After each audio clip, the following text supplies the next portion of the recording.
দেহ কট্টিকুল আগে সম্পূর্ণ ভিডিওটি দেখে নিন, তারপরে আপনাদেরকে কিছু ফানি কমেন্ট পড়ে শোনাচ্ছি।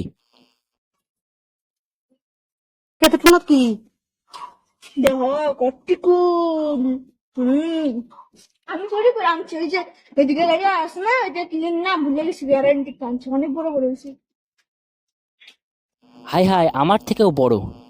তারপরে আরেকজন লিখেছেন অনেক বড় হয়ে গেছে। তারপরে একজন লিখেছেন যে এই বাচ্চার কোনো দোষ নাই, সব দোষ তার মা বাবার। এটা আসলে একটা ভালো কথা বলেছে। তারপরে একজন লিখেছেন এটা হচ্ছে বাংলার ডিজিটাল বরই, ছোট গাছে বড় বড় বরই। এরপরে একজন লিখেছেন বরুইকে যেভাবে ঝাঁকি দেওয়া হয়েছে টক মিষ্টি আচার হয়ে যাবার কথা। যাই হোক, খেয়ে স্বাদ পাওয়া যাবে। তারপর আরেকজন লিখেছেন এত স্বাদ ক্যা। একজন লিখেছেন বরুই অনেক সুন্দর দেখা যায়। তারপরে আরেকজন লিখেছেন সত্যি করে বলবে কেউ কি বরুই দেখেছো। এবং আরেকজন লিখেছেন যে এত ছোট্ট মেয়ে আর এত বড় বড়। না, আমি আর ওইগুলো বলতে পারলাম না, আপনারা নিজেরাই পড়ে নিন।